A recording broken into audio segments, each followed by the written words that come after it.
Welcome to the intersection of technology, cybersecurity, and society. Welcome to ITSP Magazine. You're listening to a new Delta X podcast with Ellen Shu. These are conversations with changemakers, innovators, and self-starters who have made their mark on the world at a young age, breaking down the journeys of those who are changing the status quo and building the future today. Knowledge is power, now more than ever.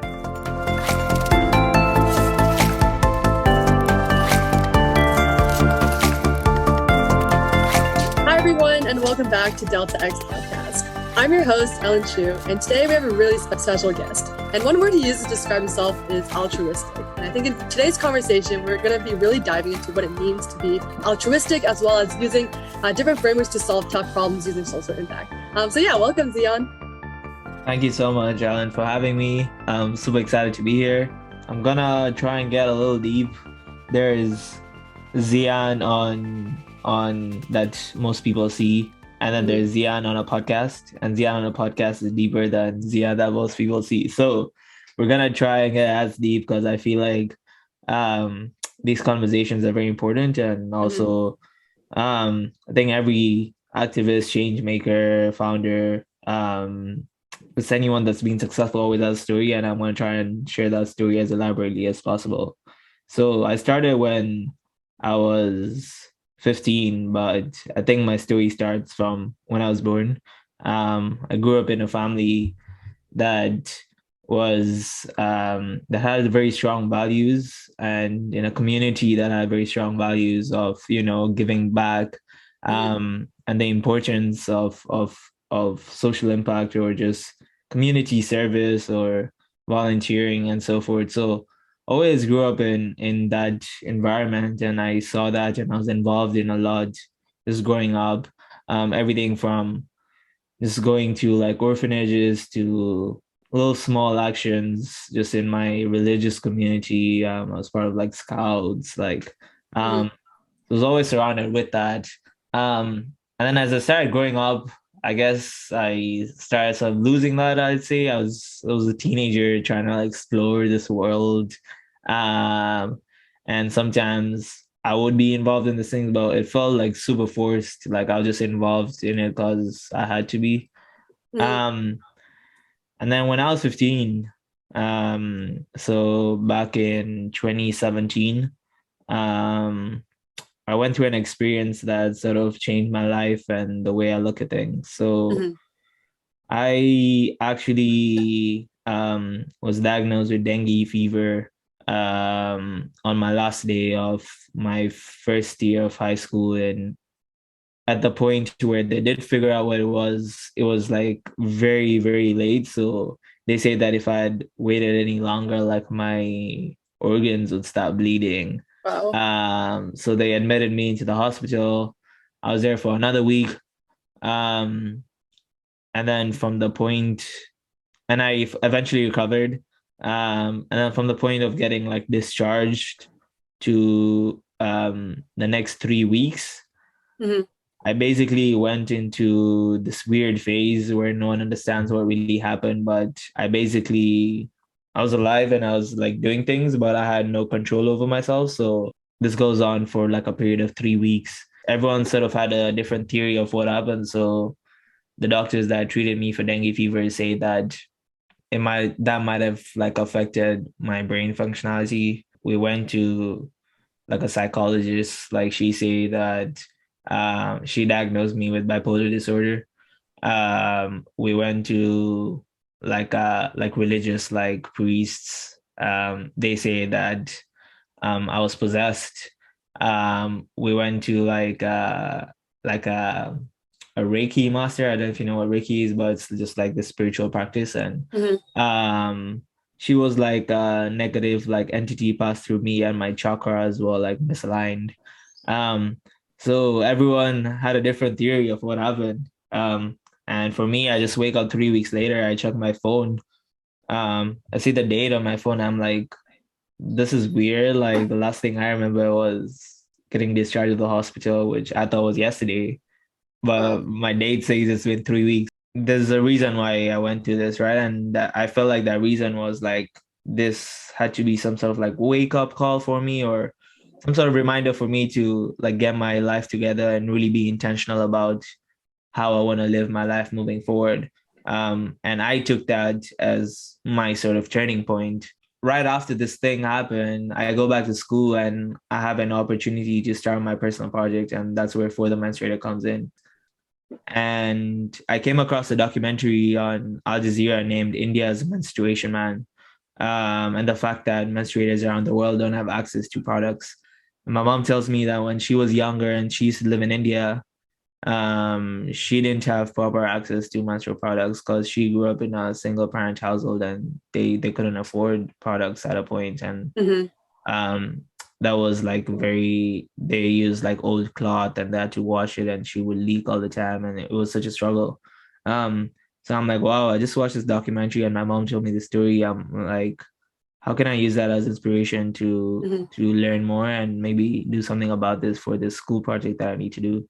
So I go online and I do my research, and over 500 million menstruators around the world don't have access. And I read into the statistics at that time in Kenya, 65% of the menstruators didn't have access. In Africa, an average of 1 in 10 girls don't have access to products. And I'm like, these numbers are huge and no one's talking about it, Mm-hmm. especially in my community at that time. So I'm like, I want to do something about this, and I go online. And for my school project, I was able to learn how to stitch and did all my research and was able to design a reusable menstrual product that will last for 6 months. And for the school project, I was able to support 22 menstruators in Tanzania, in my hometown, um, and that was really exciting.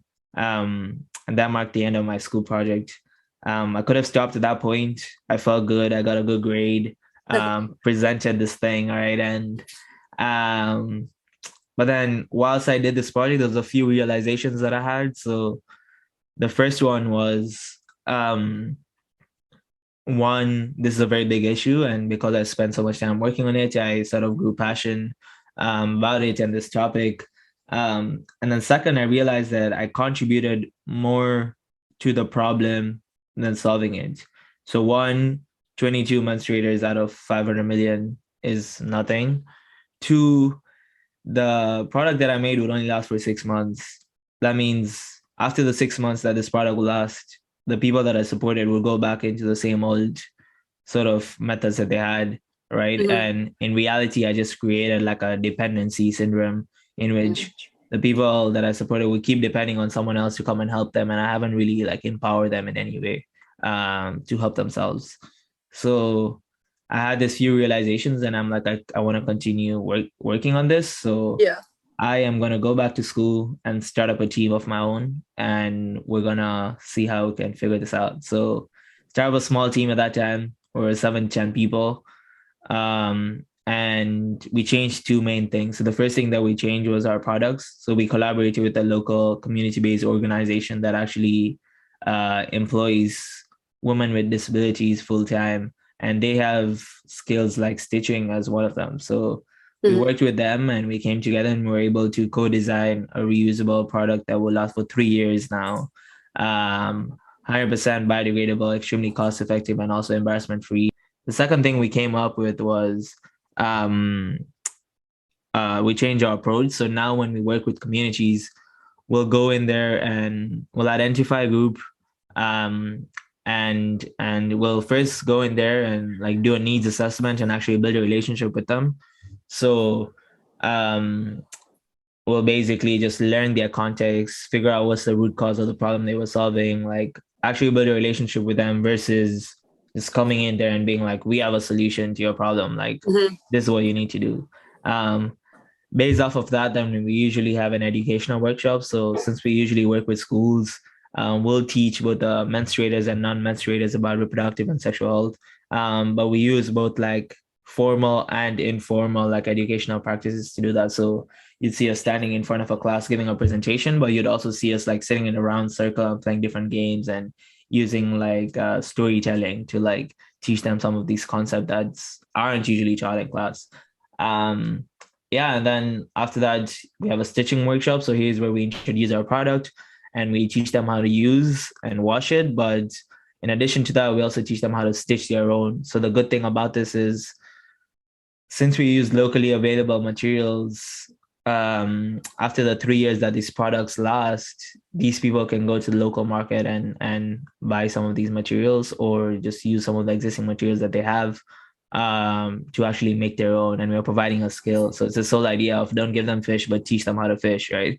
Mhm. And what we've also seen by doing that, if there's a community of 1,000, um, we'd go in there and help, let's say, 10 people, and those 10 would then pass on that skill to 10 others, and those 10 would pass it on to 10 others. And then eventually sort of the whole community will have access to the skill and access to products that sort of solve this issue. Yeah, we usually end with like a celebration and review phase where we assess the impact of our work, and we get feedback, and we celebrate with the community what we've been able to achieve. So sort of made those changes. And yeah, over the last almost 5 years now, I know my bio is not updated, but we're now at 13,500 people worked Wow. in 8 countries around the world, Mhm. with everywhere from like villages in Kenya to like slums in like Pakistan, to like we worked with sex workers in Bangladesh. Like um we're doing stuff here in Canada, working with homeless people here. Like, so our work has really been able to grow, and it's all been possible to our amazing team of just youth and young volunteers. Uh-huh. Um so I could go on talking all day, I know.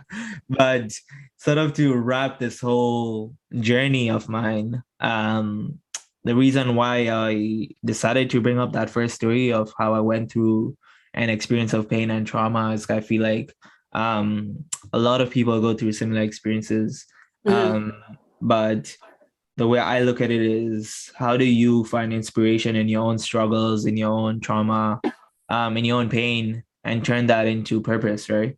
And turn that into something purposeful. Because I went through that experience, I took that as an opportunity to use all of that energy that was bottled up, and use that as a reminder for myself that, I was put into this world to do something greater than myself. I have a purpose. Like I wanna make a difference, and that's why I call myself, or I if I love the word altruism, it's because altruism is all about, um making sort of an impact, or helping other people, and that's sort of the journey and the story. Yeah, that's an amazing journey. And thank you for being so, like you mentioned, deeply personal about it too.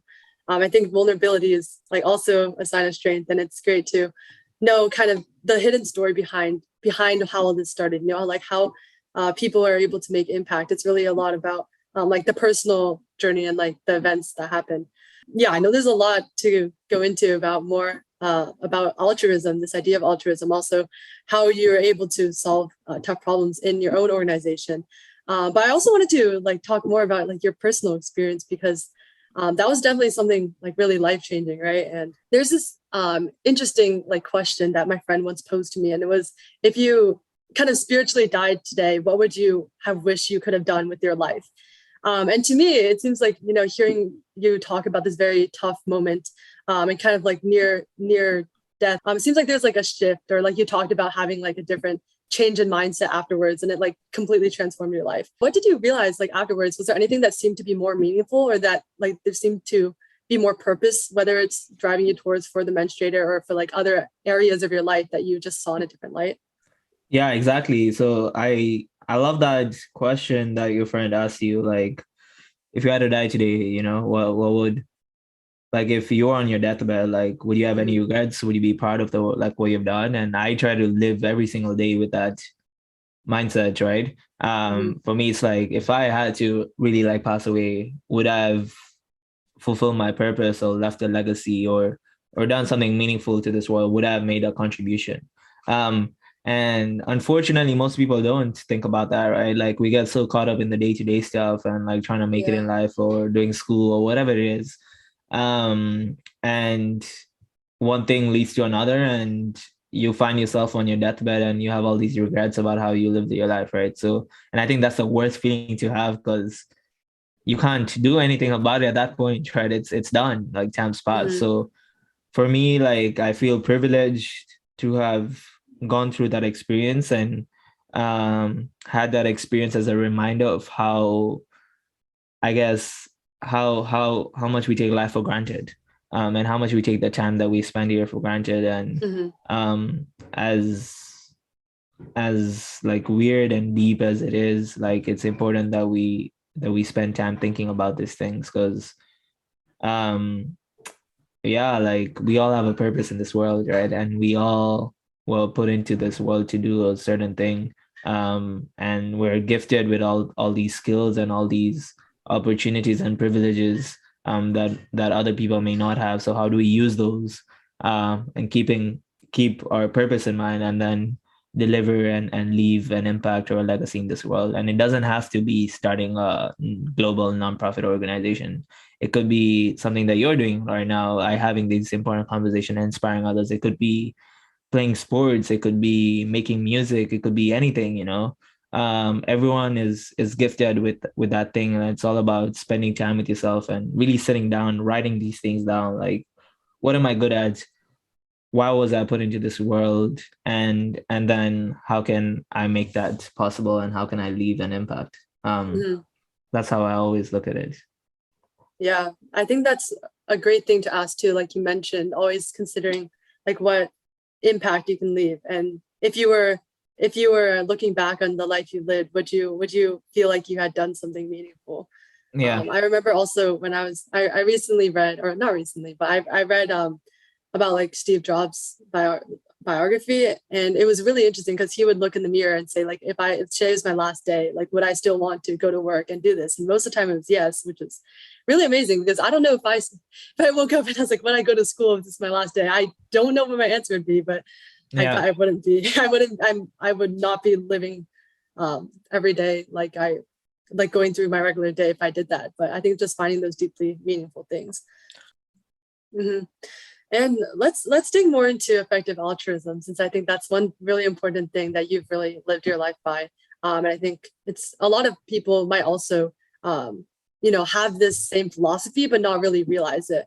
So I think the first thing is, you mentioned watching a documentary that made you realize this huge problem of like women not having these menstrual products, and like I think you mentioned 50 million women, which is a ton of people. But there's like some people who might watch the documentary, and like might feel that there's a problem, but not everyone would go out and do something to actually solve it. So I guess my first question is like the why part of it. Like, why do you think most people tend not to act when these problems are like facing them? I think it comes, there's multiple reasons, but I guess it comes like you may feel emotionally connected to an issue. Mm-hmm. And then I guess like stop there. Like most people like just feel like they're either too young or too small, or they don't have the ability to, quote unquote, to make an impact or change the world, right? Um, and because I feel like we live in a time of social media, and how like everyone you look up to on the internet is talking about all these like cool like things that they're doing in like a 10-second clip, and you're like, Mm-hmm. oh shit, like they just show like all the success and all the achievements, and they don't show the way that they got there. Mm-hmm. And because of how, like, and even in the school system, like we're just always taught to, like so much emphasis is always just given on results. And people are always just rewarded because of those results, that people don't like, there's not enough importance given to that whole like process and that journey of actually getting there. So Mm-hmm. where we are, I guess, too scared to like start working on something. So for me, when I watched that documentary, I wasn't like, I'm gonna start up a nonprofit and have impact around the world. I wasn't even thinking of that. For me, it was like, how do I, in my local community, in my own country, like start towards making some sort of impact? Mm-hmm. And I did my research, and I was able to come up. I learned how to stitch. I worked with a local tailor. He helped me like make these products. I reached out to like people in my community and was like, is there a need of anyone I can work with? And I started very small, right? And I was, as I said in the story, like I just helped 22 people at the start, and didn't have anything perfect. Like it was such a like weird project, but I just did it. I just went for it, right?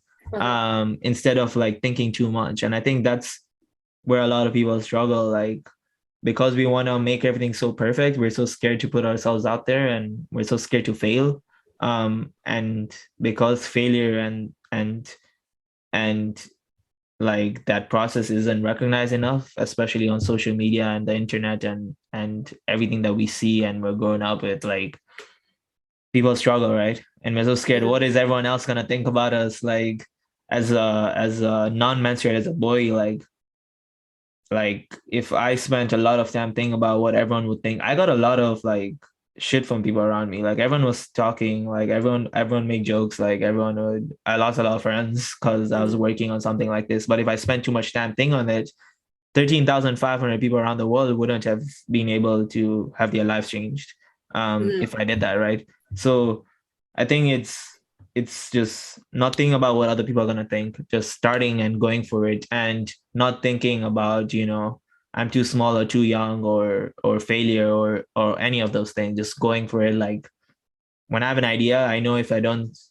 start working on it at that very moment, it's never gonna happen. My grade 3 teacher told me that tomorrow never comes.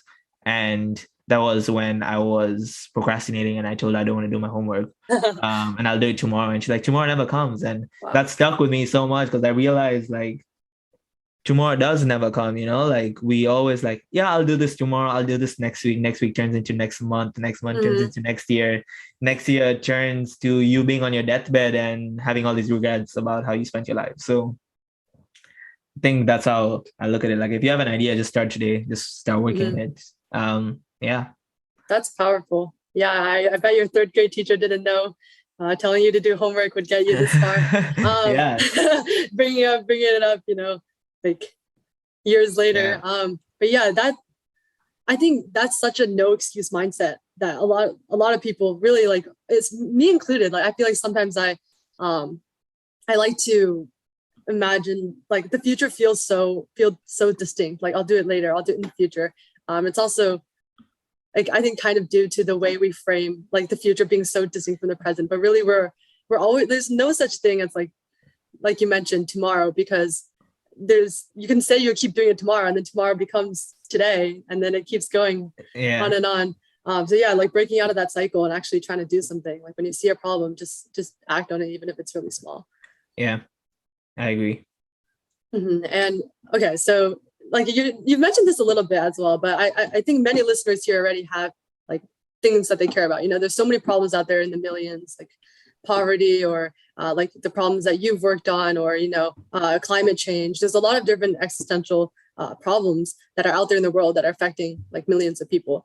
And so if people have this why, assuming that they already like know why they want to do this, what's your approach to solving the how? So like how do you have like a framework to solving problems? So like if people want to work on these really difficult problems affecting millions of people, like how can they even get started with that first like single digit number? No, I agree. I think very first thing is doing your research. So everything from I'd say like doing research online, like all the secondary research, watching documentaries, reading articles, like understanding sort of the surface level problem and getting a gist of it. And then what I really recommend, and I recommend everyone, that especially people that want to work on like social problems, there's this really amazing TED talk called "If You Want to Help Someone, Shut Up and Listen." So everyone should go and watch that TED talk. But the idea is, if you ever want to work on something, you really have to go on ground and listen to the people that are actually being affected by it. And going there with like an open mindset and not thinking of a solution, but just going there and listening. He explains through different stories that every time he's done that, the solutions that he's trying to come up with has come from the communities that he's trying to solve, trying to help out, right? And it usually is like that. So just going in with a very open mindset when doing that research of listening, and really like actually physically going on ground. So if let's say I want to work with homeless people, before being like, oh, maybe homeless people need food and a house, like that's the surface level problem. Like instead of doing that, I should just go to the people that I plan to work with and ask them and talk to them and just listen to them. And they will tell you that what they need and what they don't, right? And what's the best outcome for them.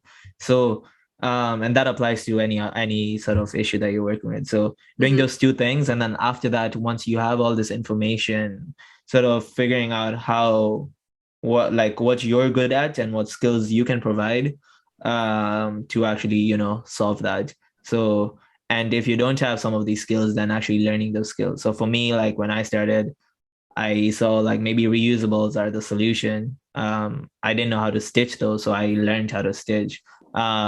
If someone wants to work on, like, let's say right now, like Web3 and like the whole, metaverse space is like popping off, but they don't know how to like code or design or create like an NFT, like they should go learn how to do that and then actually sort of come up with a solution. So yeah, I'd say research, listen, I then like sort of building those skills and figuring out what skills you have and what value you can provide and putting all of that together and actually creating something and then making that impact.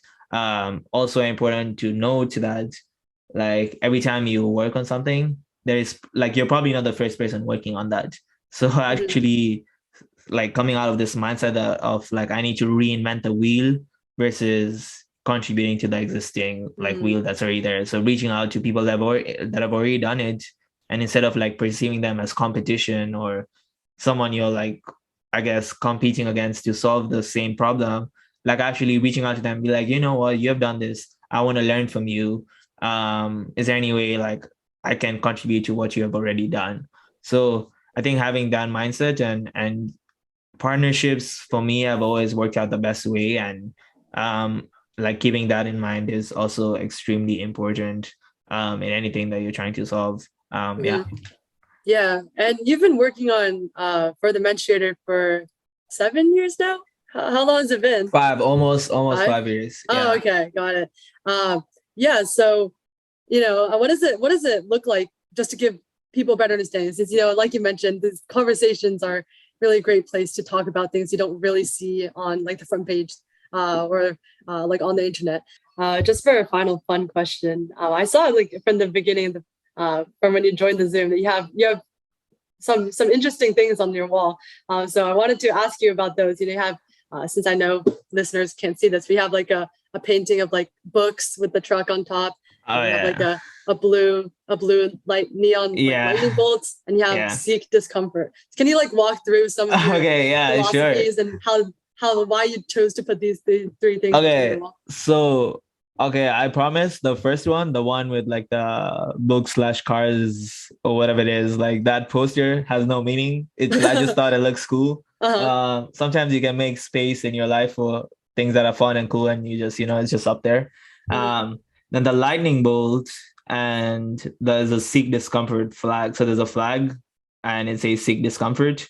But that's basically from like my favorite like YouTube channel called Yes Theory. But I look up to them. They've changed my life. But basically their whole idea is they believe that the greatest things in life are outside your comfort zone.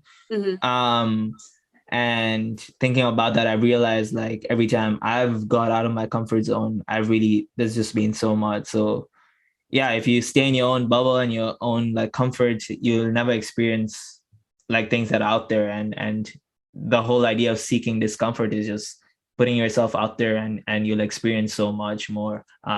So yeah, that just like is a reminder for me every day. And then on this side, you can't see it, but I have I have a wall of fame.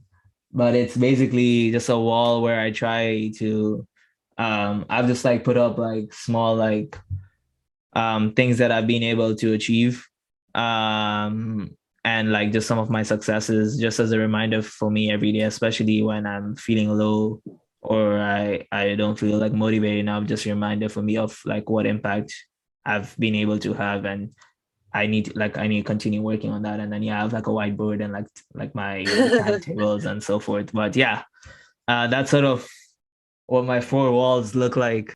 Yeah, I mean, that's actually, I think this perfectly frames, our conversation. And yeah, like the seek discomfort, especially with everything you're talking about with from like there's no tomorrow, act now, or just trying to go out and solve these problems that are meaningful, doing things to make you I guess this is like also kind of decision making framework, try to lessen the regret on your deathbed, and thinking about these things. I think that's really powerful, and also the lightning bolt, being bold and doing those things, and also also having a more fun and honest side.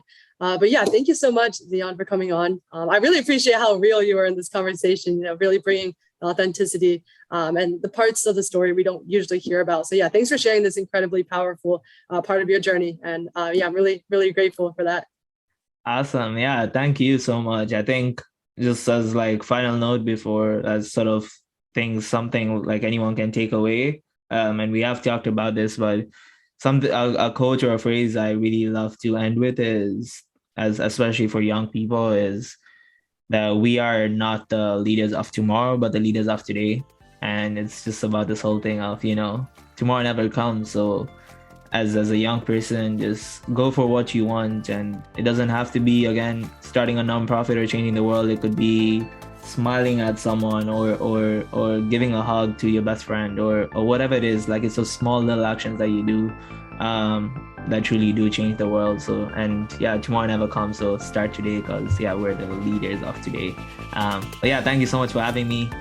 I love this conversation, and I hope it has some sort of impact on whoever's listening.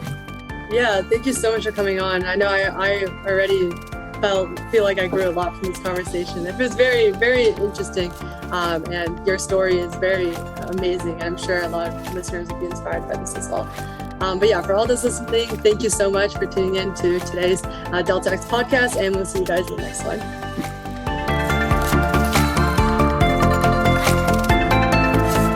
We hope you enjoyed this episode of Delta X Podcast with Ellen Shu. If you learned something new and this podcast made you think, then share itspmagazine.com with your friends, family, and colleagues. If you represent a company and wish to associate your brand with our conversations, sponsor one or more of our podcast channels. We hope you will come back for more stories and follow us on our journey. You can always find us at the intersection of technology, cybersecurity, and society.